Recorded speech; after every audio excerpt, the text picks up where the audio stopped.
En nuestros estudios ya Guido Gómez Mazara, presidente del Instituto Dominicano de las Telecomunicaciones Indotel.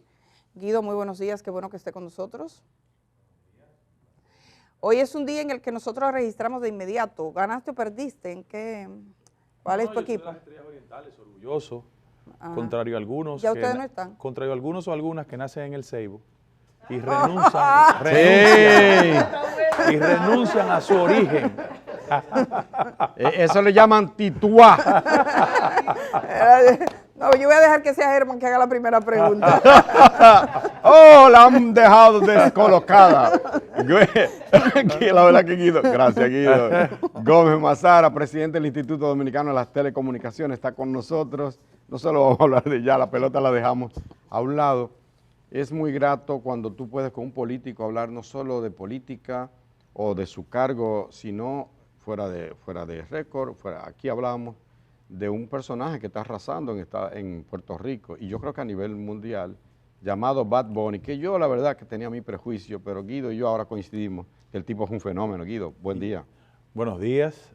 Tú sabes que eso es una forma muy singular de introducir esta conversación porque yo soy, yo digo que puertorriqueño por mosquitero. Yo estoy casado Aclara eso. Que estoy casado con una puertorriqueña Ahora hace sí. 30 años, mis suegros viven allá y como mi hija menor tiene 12 años, me ha introducido en el mundo del reggaetón.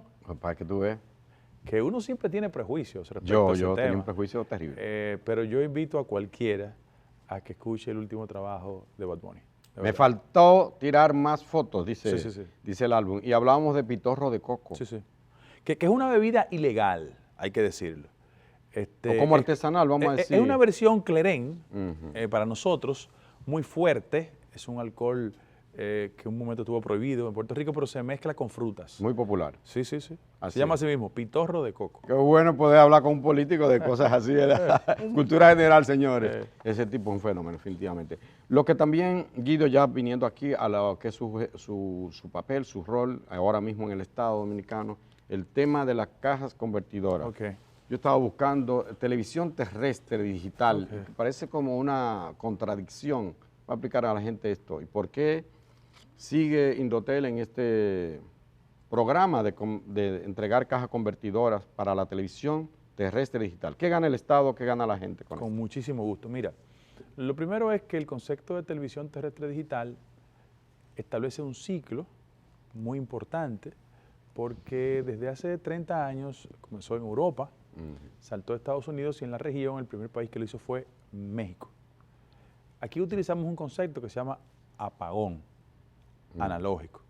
Yo prefiero llamarle encendido digital. Bueno, frente a porque eso, es simultáneo, uno baja y otro sube. Correctamente. El BIT hizo un estudio en el caso de la República Dominicana que estableció lo siguiente. En el país existen 3,8 millones de hogares, sin embargo 940,000 personas necesitan lo que muchos llaman popularmente cajita, pero es un convertidor. ¿En qué consiste eso? Yo apelo a nuestra tradición y origen de clase media baja. Sí. ¿Quién de nosotros, frente a un televisión Hitachi o Toshiba, no lo golpeó en múltiples ocasiones?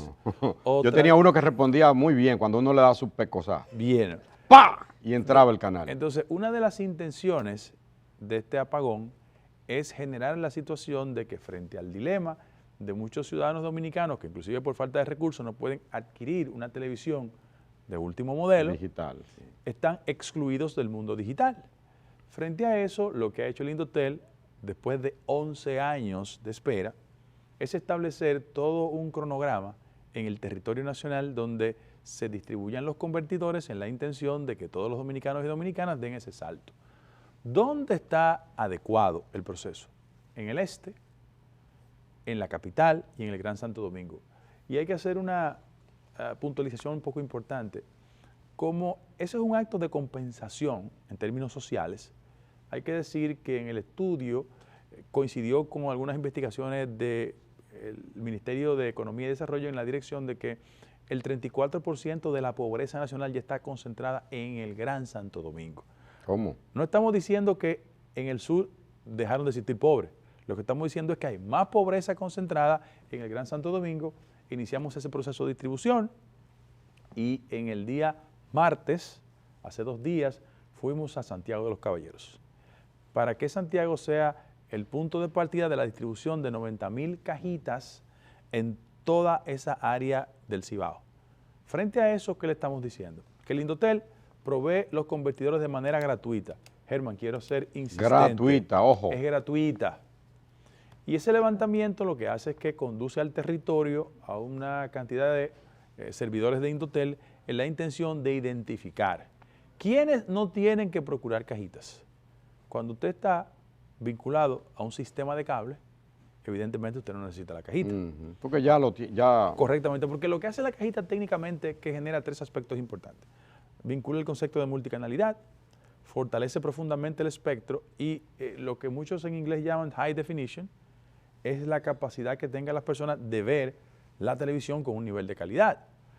Cuando en el discurso tecnológico se habla del concepto de brecha, la brecha no es otra cosa que no sea la distancia entre el ciudadano y esas herramientas. Entonces lo que estamos haciendo es acercando correctamente y educando a las personas en ese proceso de conexión. Yo te voy a dar cifras estadísticas porque pienso que la mejor forma de desarrollar políticas públicas eficientes es con el componente estadístico. Cuando la gente dice, bueno, ya no ven la televisión tradicional, eso no es cierto. Ese estudio determinó que el 61% de los sectores medios y bajos siguen viendo la televisión tradicional. Y cuando nosotros comenzamos todo el proceso, uno pensaba que ese nivel de exclusión estaba lejos de los grandes centros urbanos. No, yo fui a Pedro Brán, por ejemplo. Fui a Las Guayigas.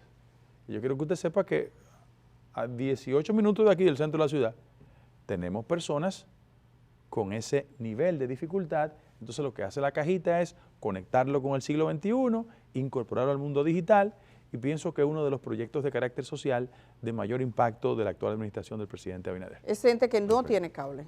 Correctamente. Que ve televisión directamente en su cajita como era antes. Sí. Y usted ha encontrado gente que se conecta, que la señal la extiende con un pedazo de una percha, una cosa así. No, pero sin reivindicar aspectos propios de mi edad.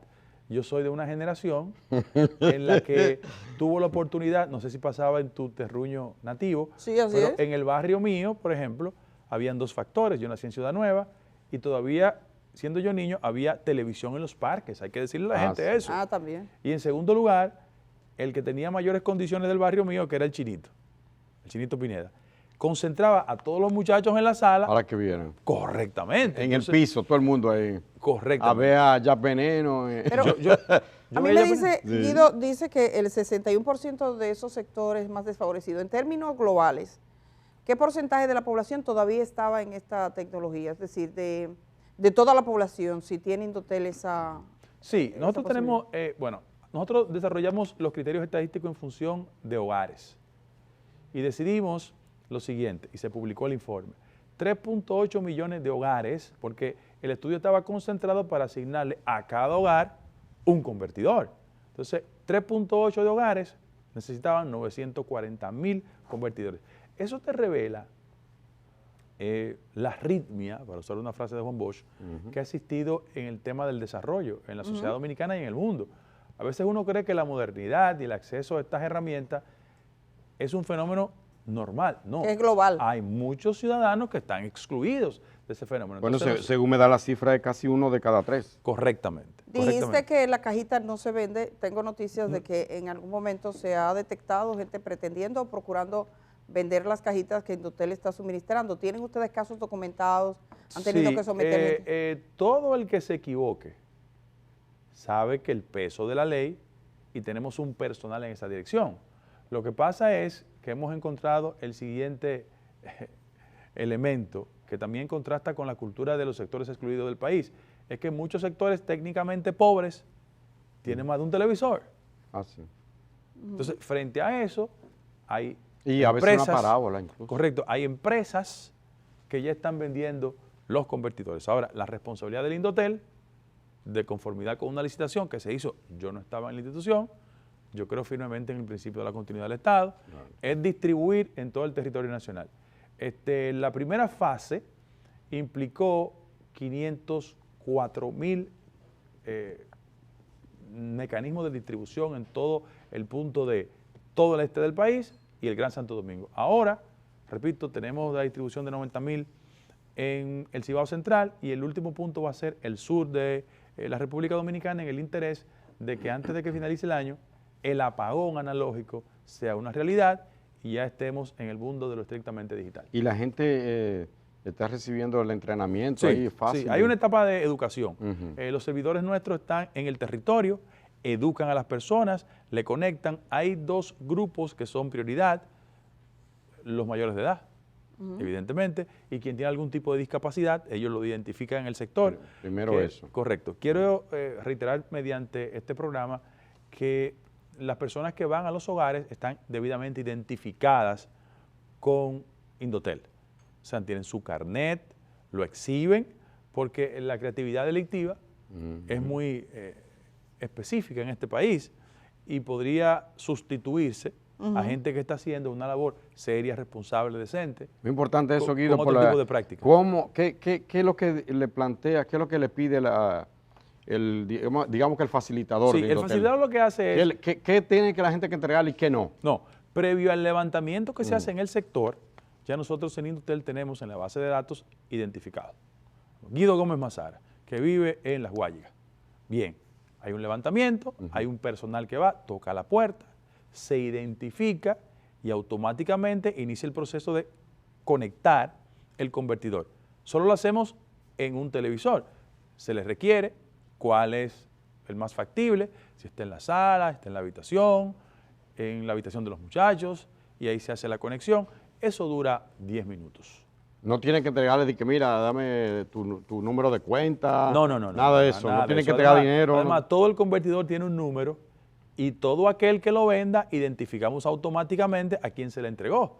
Repito, para reducir los niveles de creatividad delictiva que hay en la República Dominicana. Porque eso es un esfuerzo del BIT y del gobierno dominicano que invirtió $20 millones en ese esfuerzo. Correcto. Indira. Saludos, Guido. Hola, ¿cómo estás? Y con nosotros.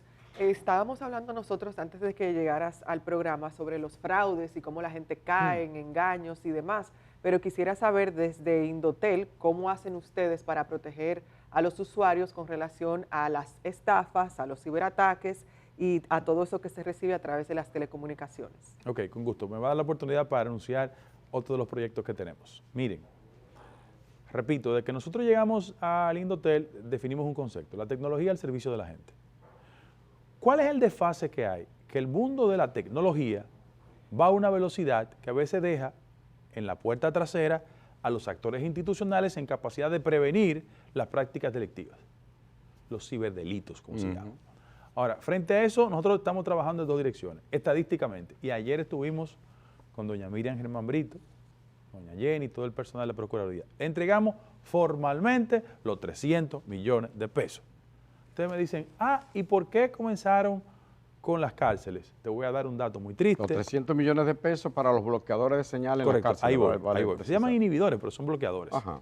Ok, ahí voy. Porque en las cifras estadísticas se estableció que en la República Dominicana, en los últimos 4 años, la fuente fundamental de los delitos, de las estafas, provienen de las cárceles. Están los call centers. Entonces, lo doy en cifras. 36% de los delitos que se desarrollan en el país tienen como destino un teléfono.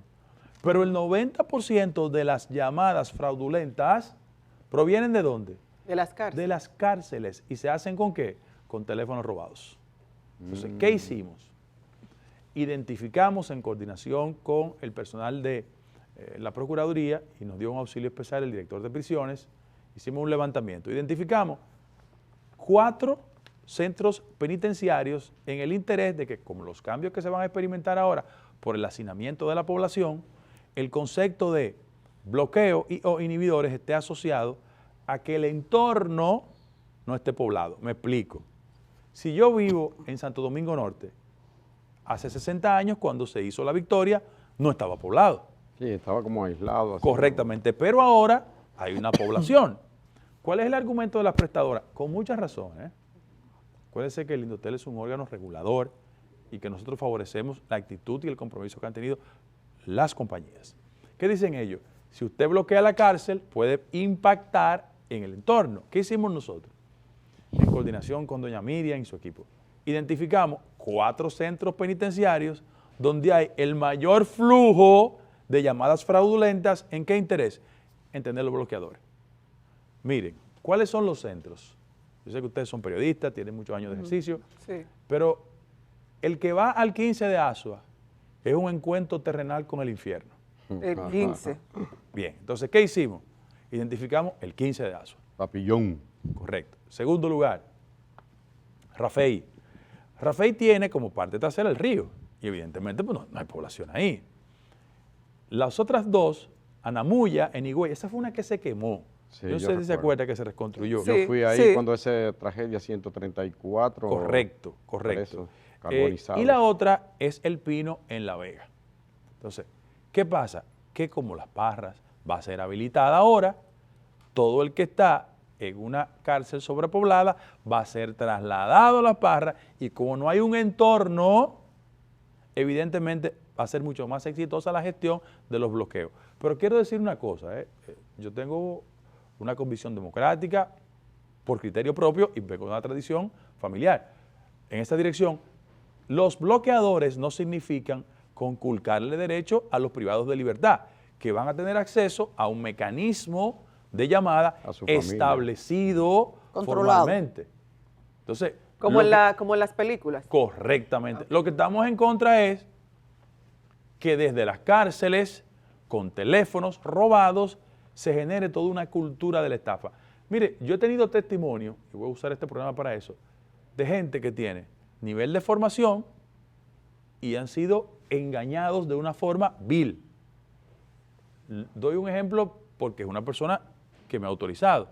Georgie Rodríguez, periodista como ustedes, me dice que un día lo llaman, que Juan Taveras Hernández tuvo un accidente, que se Eso. necesitaba $10,000 para hacer una transferencia. Wow. Y dice él, mira Guido, me tomaron fuera, A cualquiera lo don.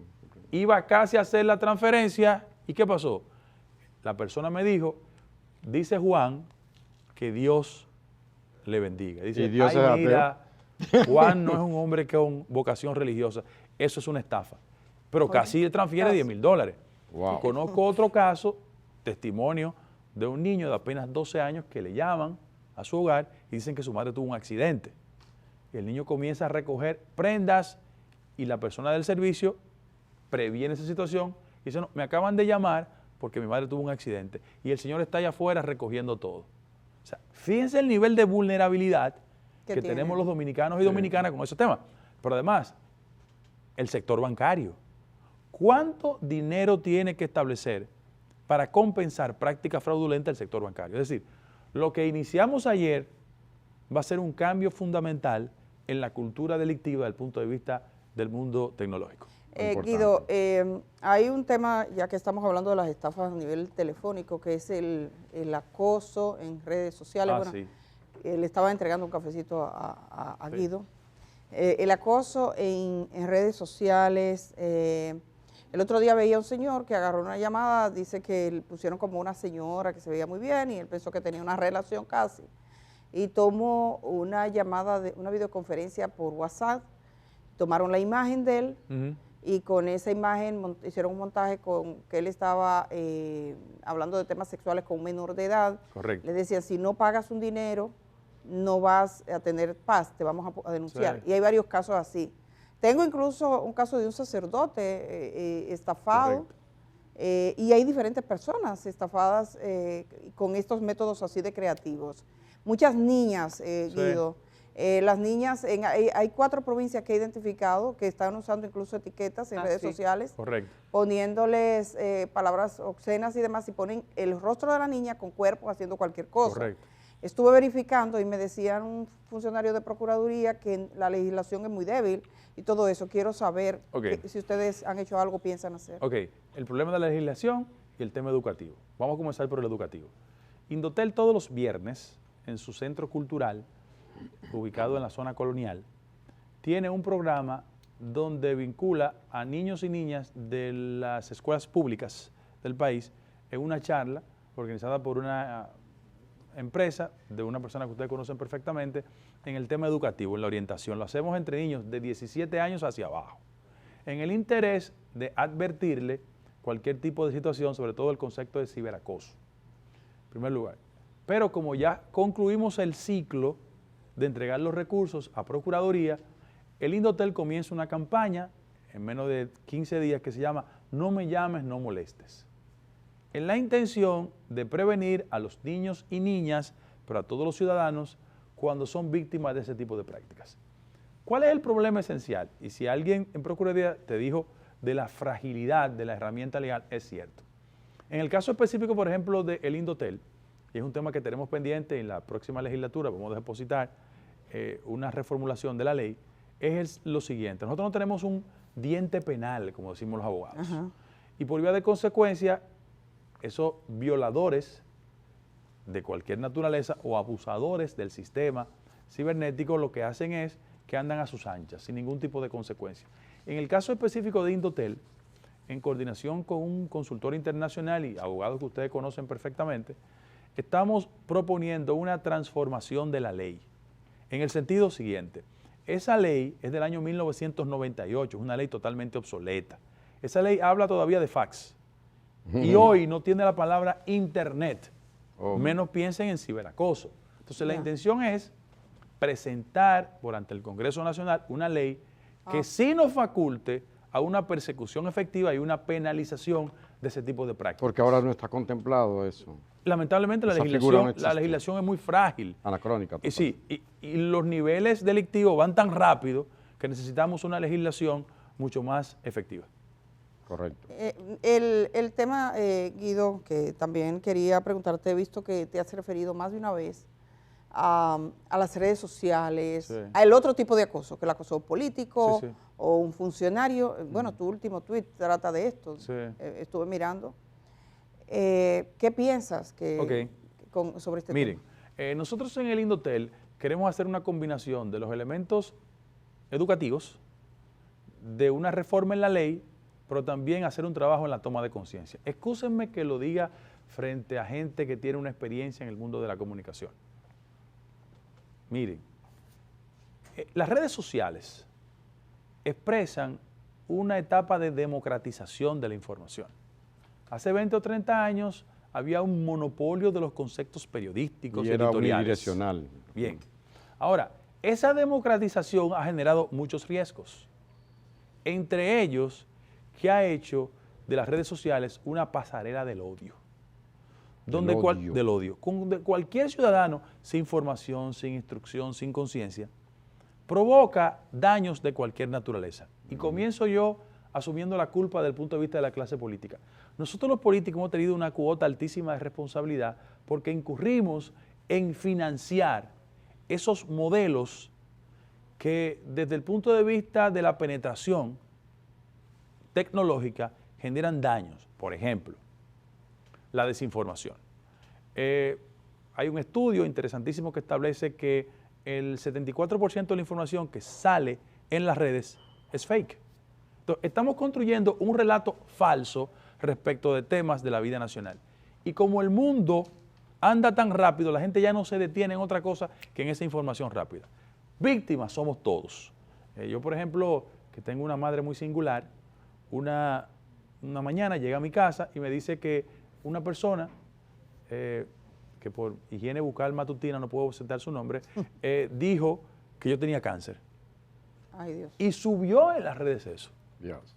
Entonces, tú te imaginas la desprotección que tiene el ciudadano, porque en nombre de una democratización de la información tenemos ese tipo de problemas. Otra cosa, yo siempre he creído que la comunicación tiene que ser una herramienta educativa, formativa. Yo aprovecho la oportunidad para reivindicar a gente que han hecho un uso correcto de la información. Y Indotel le va a hacer un reconocimiento a Radio Santa María, Sí. que tiene 58 años educando Una emisora de la Iglesia a través de la Católica, radio, sí. Sí. Entonces, eso es un valor fundamental de cómo una herramienta de la comunicación se usa correctamente. Ahora, los otros riesgos. Y excúsenme, no todo el que tiene acceso a un medio es periodista. Aquí hay un proceso de arrabalización de la condición periodística. Una Aquí, prostitución aquí también. cualquier persona que piensa con faltas ortográficas se titula periodista y ha rentabilizado ese rol, en detrimento de gente que lo hace correctamente. ¿Cuál es el problema? El daño. ¿Quién lo revierte? Yo, por ejemplo, tengo 2 decisiones de la Suprema Corte de Justicia ratificando una acción que yo consideré que era dañina a mi reputación. Gracias a Dios, pero ese proceso duró 2 años y medio. No todo Y el yo mundo aprovecho puede. la oportunidad para decir lo siguiente. Hay una joven que fue funcionaria del gobierno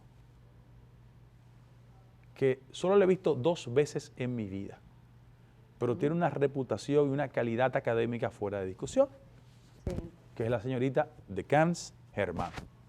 Fue viceministra de Medio Ambiente. Ella decidió irse del gobierno. Y esa joven ha sido víctima de una campaña rastrera, indecente, insolente, que yo creo que en mi condición de presidente de Indotel, no por ella, sino por cualquier ciudadano, tengo el derecho de reaccionar institucionalmente y diciendo, miren, tenemos que reformular el mundo de lo tecnológico porque ¿cuánta gente diariamente es víctima de un sinnúmero de campañas de difamación? ¿Se sabe quién lo está haciendo eso contra Milagros de Camps? Sí, claro. ¿Se sabe? Claro. ¿Y tú le animas a tomar alguna decisión judicial o eso? Sí. Bueno, cuando el ciudadano se siente dañado, el procedimiento es ir a la policía, certificar técnicamente de que ese video se pasó y a partir de ahí iniciar una acción en los tribunales de la República, porque es un daño de carácter personal. Pero miren cómo la manipulación de esa información tiene consecuencias terribles. Hay grandes teóricos de la desinformación y reproducen aquella frase de Goebbels de que una mentira repetida 1000 veces se convierte en verdad. Pero los ciudadanos del mundo estamos sometidos a este impacto negativo de que una herramienta tan positiva como es el mundo de la tecnología está dañando reputaciones en el país.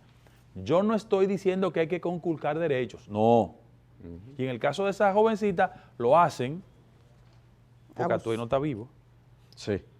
Se hubieran topado con Porque Atuey no está vivo. con un muro. Sí, claro. Definitivamente. Sí. Guido, ha hablado Claro. de tecnología y a propósito de Indotel y a propósito de lo que está pasando ahorita, medio en serio, medio en broma, después de hablar de mantequilla, que es una estafa burda y tradicional, pasamos, decía medio en serio, medio en broma, a una nota de una señora francesa que se dejó estafar con $850,000.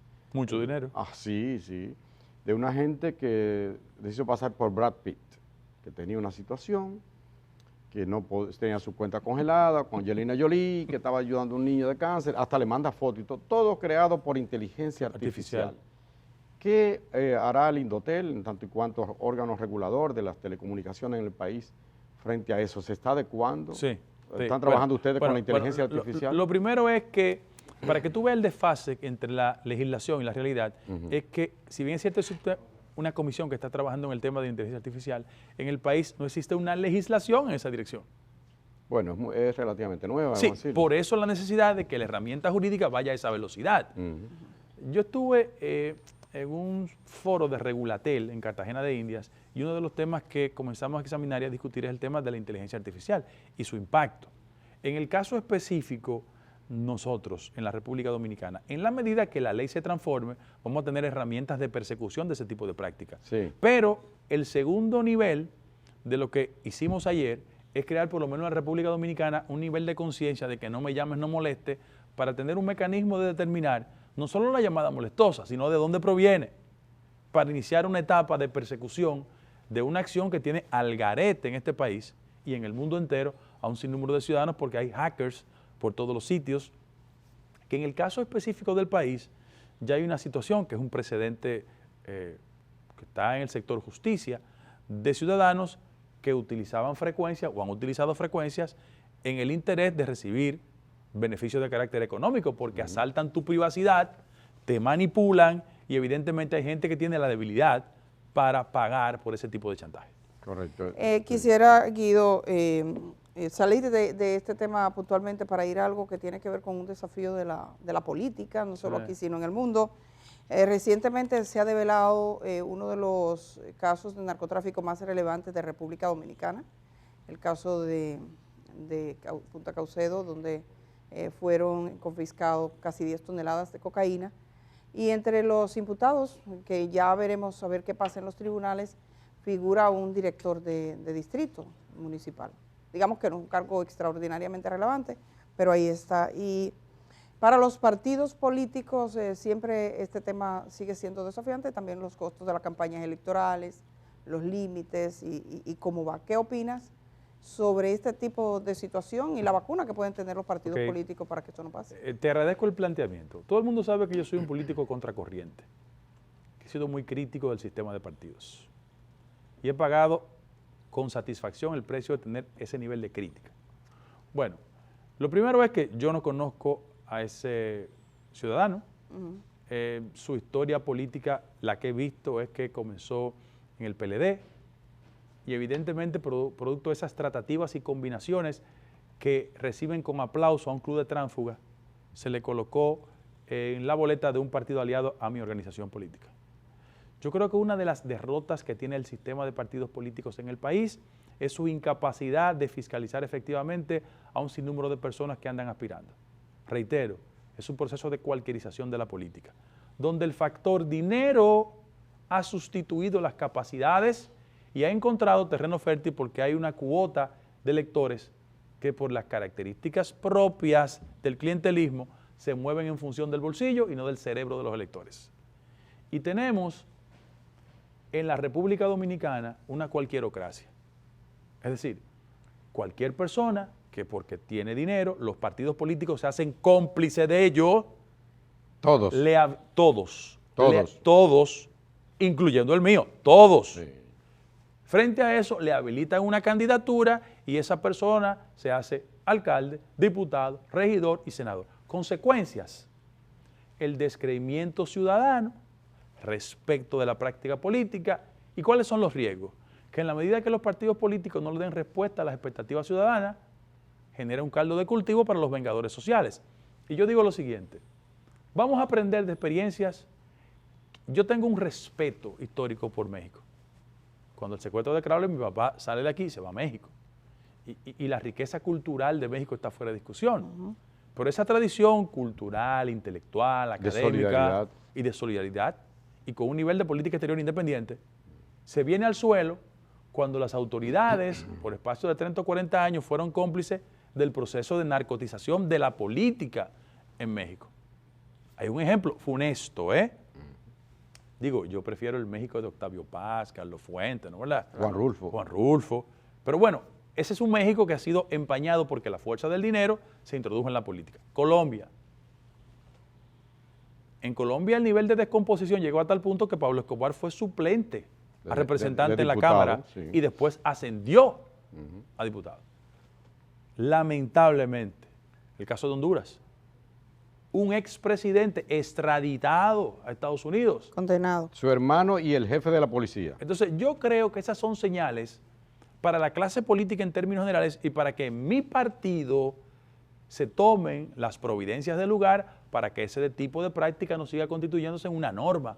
Porque después nos quejamos cuando una decisión de una corte fundamental, que es el Tribunal Constitucional, decide niveles de favorabilidad para candidaturas independientes. Ah, bueno, eso pasa y alienta a algunos actores que sienten que las compuertas de los partidos están cerradas por esas prácticas de corrupción y como esos partidos no los representan, tienen la intención de construir candidaturas independientes. Ah, bueno, porque nosotros en los partidos no le hemos dado respuesta porque no cultivamos la formación, la preparación, el adiestramiento. La escuela de formación política está literalmente cerrada. Ahora en el PRM, yo saludo, hemos hecho un esfuerzo. Pero aquí, miren la calidad de los diputados, senadores, alcaldes y hasta aspirantes a la presidencia de la República, que con sus taras y limitaciones están fundamentando una cultura de la cualquierocracia en este país. En base al clientelismo. Sí, entonces, por eso nos aparecen en todos los partidos políticos fenómenos vinculados al narcotráfico. La gente dice el narcotráfico, pero hay una variedad de actividades tan impugnables y cuestionadas como el narcotráfico.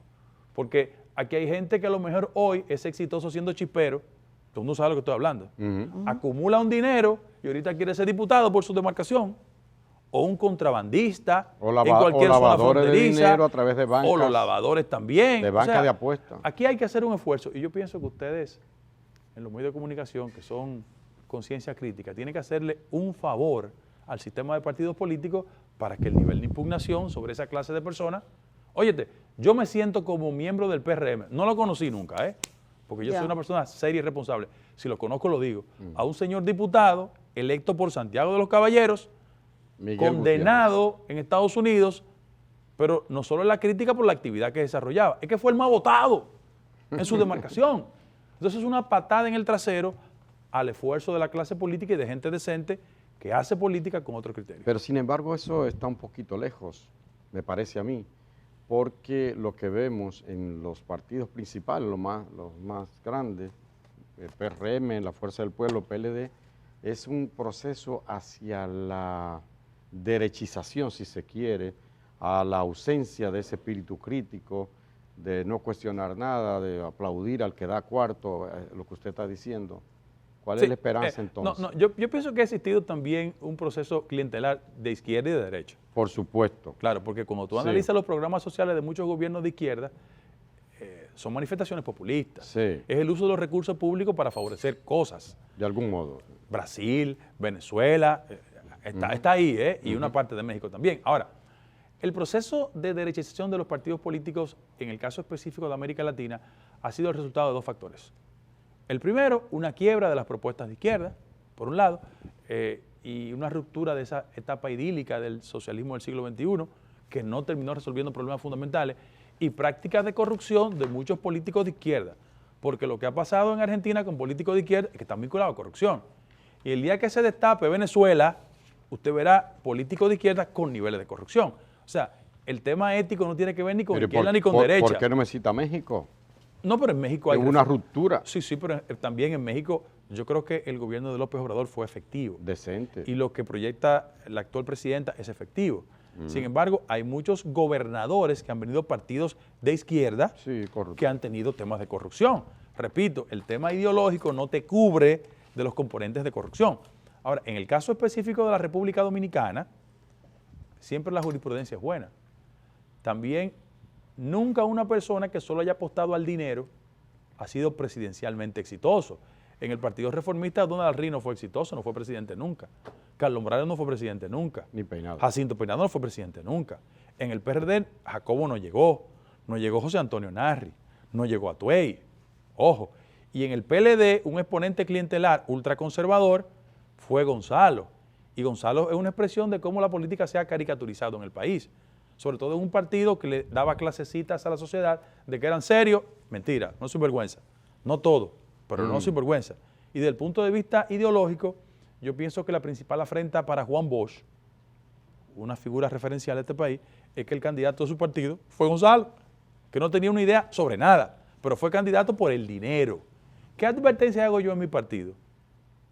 Que las calidades, la competencia, la formación, el sentido de compromiso, tienen que colocarse por encima del dinero. Porque los candidatos presidenciales no se hacen en un microondas porque usted dé empleo y tenga periodistas. No. Los candidatos presidenciales son efectivos porque la población lo asume como transformadores de una sociedad. Y yo aspiro y espero que en mi partido tengamos conciencia de eso. Bueno. Guido, en algún momento habías manifestado tu interés de aspirar a la candidatura presidencial por tu partido. Estamos en un momento como intermedio. ¿Cuál es este tiempo? ¿Cómo va eso? ¿Lo postergas hasta nuevo aviso? ¿O hay gente que dice que ya están trabajando en esto? ¿Se alerta que quizás hay campañas a destiempo? ¿Cómo bueno, pero ya Guido es presidente. No, pero mira, Edith. Ya Guido es presidente del Indotel, pero ya es presidente. Sí, en primer lugar, esa es una jerarquía administrativa por decreto. Sí, pero vamos a la eso no tiene nada que ver. Ya. Sí. Lo que quiero decir es lo siguiente. Ya yo no tengo edad para actuar como un loco.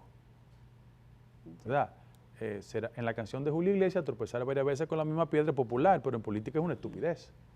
Entonces, ahora que yo humildemente pienso que es lo importante, que todos apostemos a una buena gestión de gobierno. Yeah.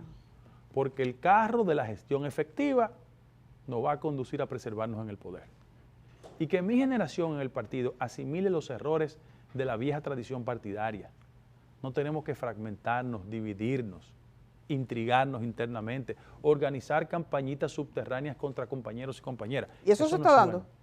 No, yo hago la advertencia. Ya, ok. Eso no es bueno, porque hay que leer en el viejo libro del otro partido, que esas prácticas le condujeron al fratricidio entre dirigentes. Mira, el PLD perdió por eso, básicamente. Claro, entonces frente a eso tenemos que asimilar la experiencia y en el partido actuar con racionalidad.